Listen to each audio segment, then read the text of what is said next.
여러분, 오늘 말씀은 하나님의 임재라는 주제의 말씀인데요. 임재라 하면 나타난다, 현현한다 그 말이에요. 즉 하나님께서 이 땅에 시간과 공간의 영역으로 나타나셨다라는 의미예요. 여러분, 하나님은 시간과 공간을 초월하신 분이지 않습니까? 하나님은 시간과 공간을 제약을 받는 분이 아니거든요. 하지만 이 땅에 존재하는 모든 것은 인간이든 동물이든 어떤 생명체든 간에 모두가 다 시공간 안에 영향을 받고 있는 거예요. 예를 들어 우리는 시간의 지배를 받고 있지 않습니까? 우리가 시간을 10년 전으로 가고 싶다 해서 갈 수가 있는 게 아니고 10년 후에 또 가고 싶다고 하더라도 갈 수가 없어요.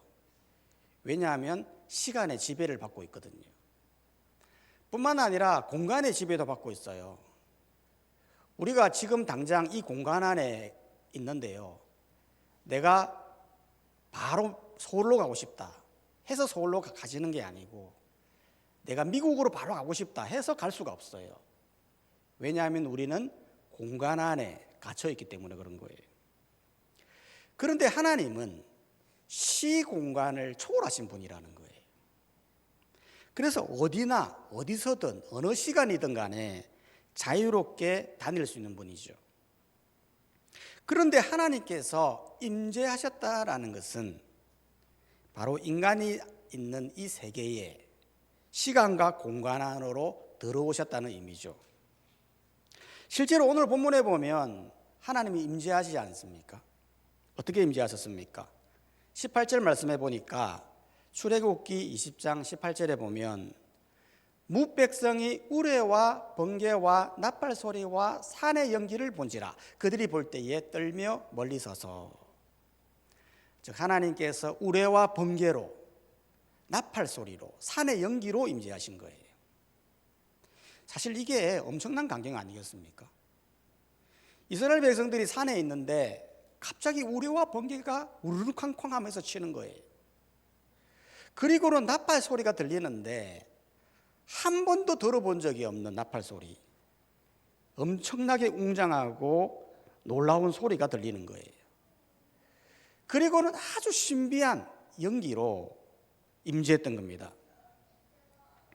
여러분, 이건 보통 비 올 때나 태풍이 칠 때 번개 치고 하는 그런 자연 광경이 아니라는 거예요. 왜냐하면 이걸 바라보는 백성이 너무 달랐죠. 18절 말씀을 다시 보면 출애굽기 20장 18절 19절을 보면 그들이 볼 때에 떨며 멀리 서서라면서 모세에게 이르되 당신이 우리에게 말씀하셔서 우리가 들으리이다. 하나님이 우리에게 말씀하시지 말게 하소서 우리가 죽을까 하나이다.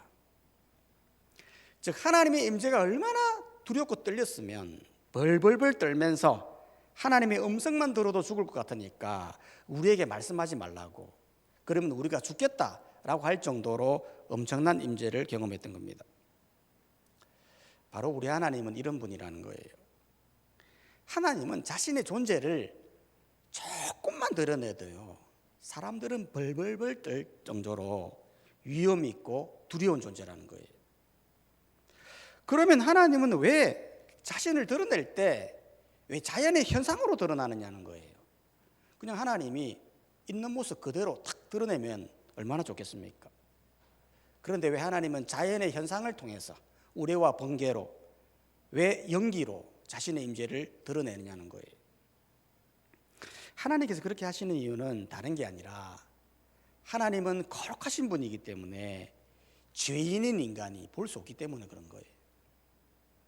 여러분, 죄라는 건 재밌는 게 뭐냐면 이 죄는요, 하나님과 인간 사이를 가로막는 거거든요. 마치 벽을 세웠다라고 표현하는 거예요. 여러분, 실제로 우리 눈앞에 엄청난 벽이 있다고 생각해 보세요. 그러면 그 벽 너머에 뭐가 있는지 볼 수가 없다는 거예요. 실제로 인간의 눈은요, 아주 작은 것도 볼 수 없지만 너무 큰 것도 볼 수가 없어요. 실제로 이 우주가 얼마나 큽니까? 근데 이 큰 우주를 우리 눈으로 담을 수 있습니까? 다 볼 수 있습니까? 못 본다는 거예요. 그런데 하나님은 이 우주 만물보다 더 크신 분이에요. 그 엄청난 분을 우리 눈으로 보겠다? 이건 하나의 교만인 거죠. 그렇기 때문에 하나님은 자연 만물을 통해서 하나님을 부분적으로 아주 조금 드러내 보인 거예요. 그런데 그것만 보더라도 사람들이 두려워할 정도로 엄청난 임재가 임했던 겁니다. 하지만 이거는 이 땅에서만 그런 것만 그런 거예요. 나중에 하나님 나라 가면요, 가장 눈에 띄는 게 뭐냐면 우리의 눈으로 하나님을 보는 거예요. 그 거룩하신 광대하신 그 하나님을 우리 눈으로 직접 보게 되는 거예요. 그렇기 때문에 이 땅의 인간들은 깨달아야 되는 거예요. 하나님이 어떤 분이신지 정확하게 깨달아 그분을 마음에 담을 수 있도록 하나님을 찾고 하나님을 믿고 살아가야 된다는 거죠. 오늘날 사람들이 하나님에 대해서 관심이 없잖아요. 하나님의 임재, 하나님의 현현 뭐 이런 거 별로 관심이 없어요. 오로지 이 땅에 보이는 것들, 나에게 즐거움을 주는 것들, 당장 나에게 유익이 되는 것들, 그런 것들에 대해서 관심을 가지고 살죠. 그런데 나중에 하나님 나라에 가면 그 하나님의 엄청난 위엄과 영광을 보게 되면서 사람들이 벌벌 떨게 될 거예요. 무시무시한 심판을 보게 될 거라는 거예요. 그렇기 때문에 우리는 이 사실을 잘 알고 다른 건 몰라도 하나님의 임재와 이 현현을 찬양하고 경배해야 되는 거예요. 그렇게 경배하시기를 주님의 이름으로 축복합니다. 그러면 여기에서 한 가지 궁금한 게 뭐냐면, 그러면 하나님께서 왜 인간에게 현현하셨냐는 거예요. 왜 갑자기 이스라엘 백성들에게 나타나셨냐는 거죠. 그 이유는 오늘 본문에 보면 세 가지를 말하고 있는데, 첫 번째는 뭐냐면 너희를 시험하여 하나님을 경외하기 위함이었다는 거예요. 뭐라고요? 너희를 시험하여 하나님을 경외하기 위함. 실제로 20절이 말하지 않습니까? 출애굽기 20장 20절에 보면 모세가 백성에게 이르되 두려워하지 말라, 하나님이 임하심은 너희를 시험하고 너희를 경외하여 범죄하지 않게 하려 하심이니라. 즉 임재의 목적은 첫 번째는 시험이었다는 겁니다. 시험이 뭐죠? 시험은 테스트잖아요. 즉 테스트의 목적은 훈련의 의미가 있어요. 우리가 학창시절 때 보면 시험을 치지 않습니까? 왜 시험을 치죠? 그거는 내가 얼마나 지적으로 잘 준비되어 있는가, 얼마나 많이 알고 있는가를 알게 하게 함으로써 더 나은 지식인을 만들기 위함이에요. 하나님 임재도 마찬가지라는 거예요. 하나님의 임재를 부분적으로 보여줌으로써 그 두려움 속에서 믿음을 강화시키는 거예요. 마치 이런 거죠. 예전에 한번 보면 담력 훈련한다고 한밤중에 음침한 폐가로 보내지 않습니까? 그러면 한밤중에 산속에 폐가로 가면 얼마나 두렵겠어요. 그런데 그거 몇 번 하고 나면 담력이 쌓인다는 거예요. 이스라엘도 마찬가지예요. 그 하나님의 엄청난 영광과 두려움, 벌벌 떨 정도로 그 엄청난 영광을 보면서 어떤 마음이 들었을까요? 아, 하나님은 실제로 존재하시는구나. 하나님의 모습은 저렇게 엄청난 모습으로 임재하시는 크고 강대하신 분이구나 라면서 그 두려움 속에서 하나님에 대한 존재에 대한 확신, 그리고 하나님에 대한 믿음이 강화되더라는 거예요. 이걸 하는 이유가 뭐죠? 하나님을 경외하기 위함. 즉 두려움 속에서 하나님을 경외하기 위한 목적으로 그렇게 하셨다는 거예요. 그렇기 때문에 두려움이라고 하는 것은 결코 나쁜 것만은 아니에요. 오히려 그 두려운 마음이 하나님을 경외하게 하는 요인이 될 수 있다는 거예요.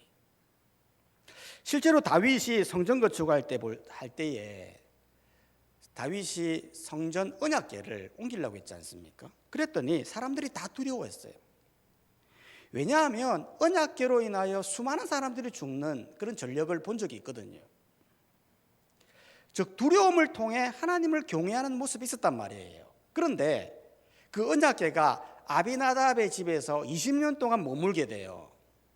그런데 아무런 역사가 일어나지 않았어요. 그러니까 사람들 마음속에 두려움이 사라지거든요. 두려운 마음이 사라지니까 어떻게 해요? 소가 언약궤를 가지고 끌고 가는데 언약궤가 떨어지려고 했어요. 소가 뛰니까 떨어지려고 했어요. 그러니까 우사라는 사람이 그걸 잡아버렸어요. 그냥 그 자리에서 죽어버렸어요. 두려움이 사라져버리니까 하나님에 대한 경외심도 사라지더라는 거예요. 아이 전투 때도 보세요. 아이성 전투 때에 몇 번 승리하고 나니까 사람들이 두려운 마음이 사라졌어요. 그리고는 교만해져서 우리 하나님 없이 한번 싸워보자 라면서 하나님께 기도 안 하고 싸웠더니 결국에는 무력하게 지더라는 거예요. 그렇기 때문에 하나님 앞에 경건을 유지하는 비결은 두려움을 회복하는 거예요. 오늘날 시대에 많은 사람들이 하나님 두려워하지 않잖아요. 사람들이 돈은요 엄청 두려워해요. 사람들의 관계가 좋다가도 돈에 문제가 생기잖아요. 그러면 뭐 형제고 부모가 없어요. 철천지 원수가 돼버려요. 사람들이 병을 굉장히 두려워하잖아요. 어떻게든 병 안 걸리려고 매일 아침 운동하고 건강하게 살고 좋은 음식 먹고 막 그렇게 하잖아요. 장래와 미래에 대해서 얼마나 많이 두려워합니까? 그러니까 어릴 때부터 막 공부시키는 거예요. 좋은 장래를 위해서. 그런데 정작 두려워해야 할 하나님에 대해서는 전혀 두려워하지 않는다는 거예요. 오히려 나 하나님 없이도 잘 살 수 있다. 자신감을 가지고 막 사는 거예요.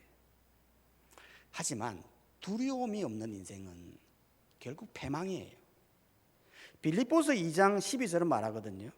그러므로 나의 사랑하는 자들아 너희가 나 있을 때뿐만 아니라 더욱 지금 나 없을 때에도 항상 복종하여 두렵고 떨림으로 너희 구원을 이루라.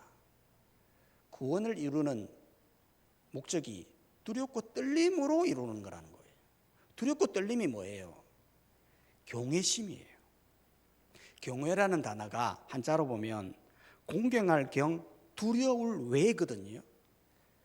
즉 하나님을 두려워하면서 나타나는 경외심, 두려움으로 하나님을 경외하는 것, 그게 경외예요.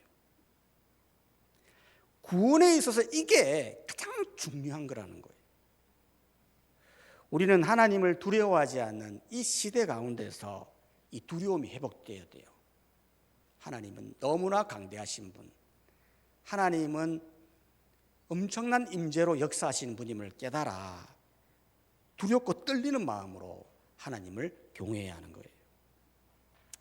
두 번째로 하나님께서 왜 임재하셨냐면 범죄하지 않기 위함이었어요. 20절을 다시 한번 봐보면 출애굽기 20장 20절 하반절을 보면 너희로 경외하여 범죄하지 않게 하려 하심이니라. 하나님이 임재하여서 두려움을 주는 이유는 단지 나를 겁을 내라 그게 아니라 범죄하지 않기 위함이었다는 거예요. 실제로 22절이 말하지 않습니까? 출애굽기 20장 22절 23절을 보면 여호와께서 모세에게 이르실 때 너는 이스라엘 자손에게 이같이 이르라. 내가 하늘로부터 너희에게 말하는 것을 너희 스스로 보았나니 너희는 나를 비교서 은으로나 금으로나 너희를 위하여 신상을 만들지 말고 각종 우상을 만들지 말라는 거예요. 여기서 나를 비교서라는 말은 하나님을 견주어서 만들지 말라는 거예요. 즉 하나님 같은 은이나 금 같은 것으로 된 우상을 만들지 말라는 거죠. 아니 왜 하필 우상을 은이나 금으로 만들지 말라는 거죠? 사실 은이나 금은 나쁜 게 아니잖아요. 금속이 뭐 나쁘겠어요. 그런데 왜 하필 은이나 금으로 만들지 말라고 했냐면 그건 당시 은과 금이 최고의 가치였기 때문에 그런 거예요. 실제로 오늘날도 보면 금과 은이 최고의 가치지 않습니까? 요즘 금값이 얼마나 많이 뛰고 있습니까? 금이 계속 뛰어요. 몇 달 전에도 금 가격이 계속 오르니까요. 우리도 금 한번 팔아보자. 이래가지고 금이 있나 한번 살펴봤거든요. 그러니까 집에 한 돈짜리 금가락지 2개가 있는 거예요. 결혼 반지는 도저히 팔 수 없잖아요. 그래서 예전에 저희 아내가 교사 생활을 할 때 그만둔다고 받았던 24K 금한돈 하나, 18K짜리 금한돈 하나가 있었어요. 그래서 생전 처음 금은방에 가가지고 팔았어요. 팔았더니 135만 원을 주는 거예요. 선물 받을 때는 금한돈이 15만 원이었거든요. 엄청 뛰었잖아요. 줄 때도 보면 너무 간단하더라고요. 딱 무게 재가지고 이거 24K 한돈입니다. 이거 18K 한돈입니다. 이거 얼마입니다. 현금을 탁 세가지고 봉투에 딱 넣어가지고 딱 주는 거예요. 그거 가지고 고기 사 먹었잖아요. 당시 은가금이 최고의 가치였다는 거예요. 그런데 그 최고의 가치를 가진 물성을 뭐로 만들었습니까? 우상을 만든 거예요. 금신상을 만든 거예요. 이게 왜 만들었죠? 사람들 마음속에 뭐를 최고의 가치를 두는가를 보여주는 거예요. 즉 우상을 신처럼 모시고 죄를 짓고 있었던 거죠. 하나님 이거를 아주 큰 범죄로 본 거예요. 실제로 이스라엘이 출애굽할 때 보면요, 하나님께서 10가지 재앙을 내리잖아요. 아니 한 번에 하나님은 이스라엘을 빼낼 수도 있어요. 근데 왜 10가지 재앙을 내려요? 그건 다른 게 아니라 애굽에 있던 금신상이 모두가 다 금으로 된 우상들이었다는 거예요. 즉 파리우상, 개구리우상, 번영의 우상, 이 모든 것들이 금으로 되어 있었기에 사람들 마음속에 감춰져 있는 금신상을 다 빼내게 하기 위해 그건 아무것도 아니고 하나님의 최고로 정작 두려워야 할 대상이 하나님을 보여주기 위해서 10가지 재앙을 한 후에 빼내었다는 거예요. 이건 우리도 마찬가지예요. 여러분 하나님께서 왜 말씀으로 이 시간 임할까요? 왜 하나님께서 성령이 우리 안에 임재하고 계실까요? 이유는 다른 게 아니에요.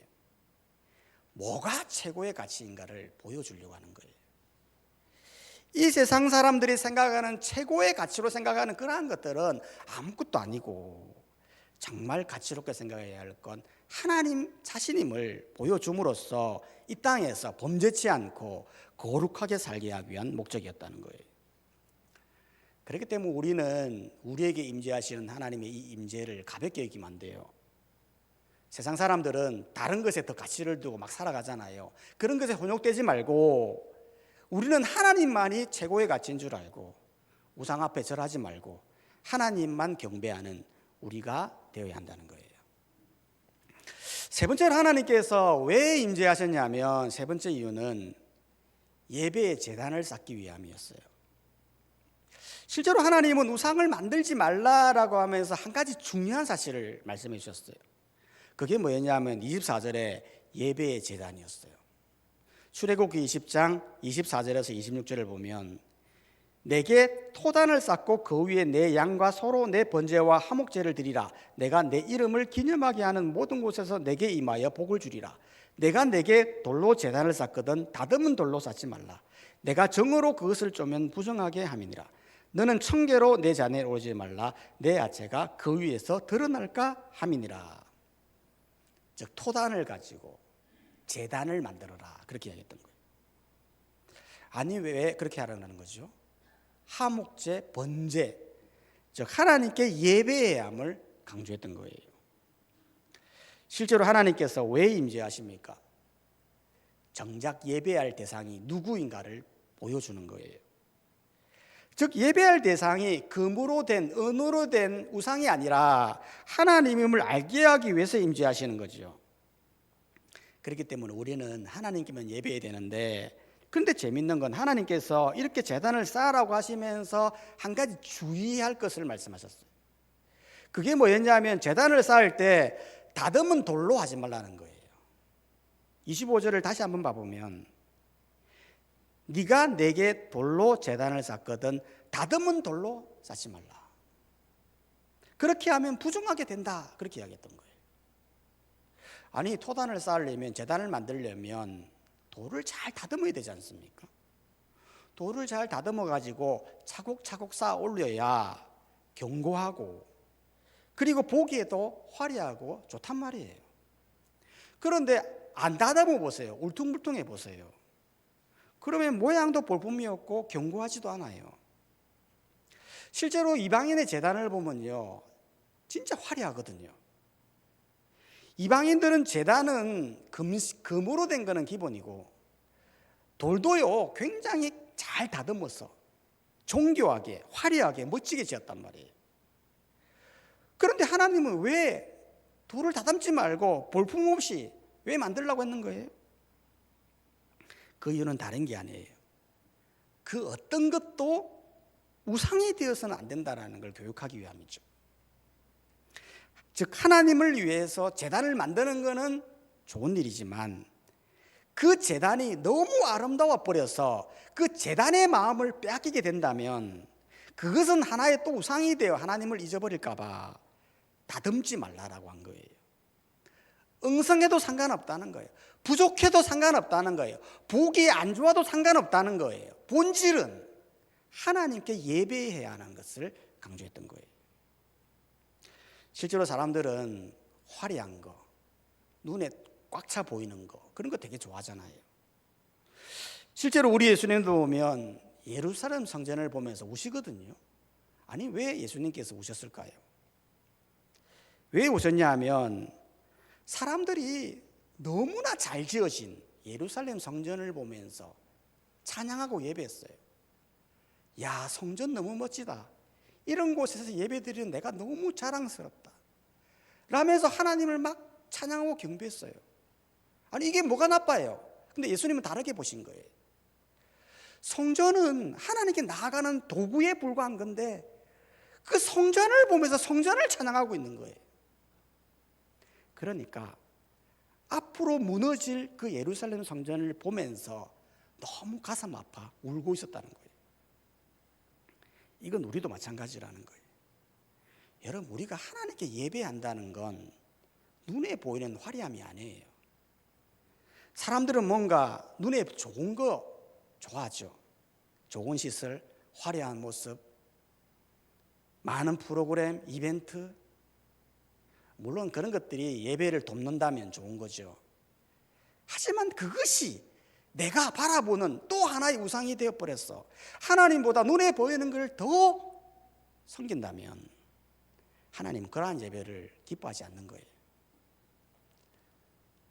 초라하고 허름할지라도 부족한다 할지라도 깡통과 같은 그런 곳에서 예배한다 할지라도 하나님께 집중하여 예배한다면 그런 예배를 하나님이 더 기뻐하신다는 거예요.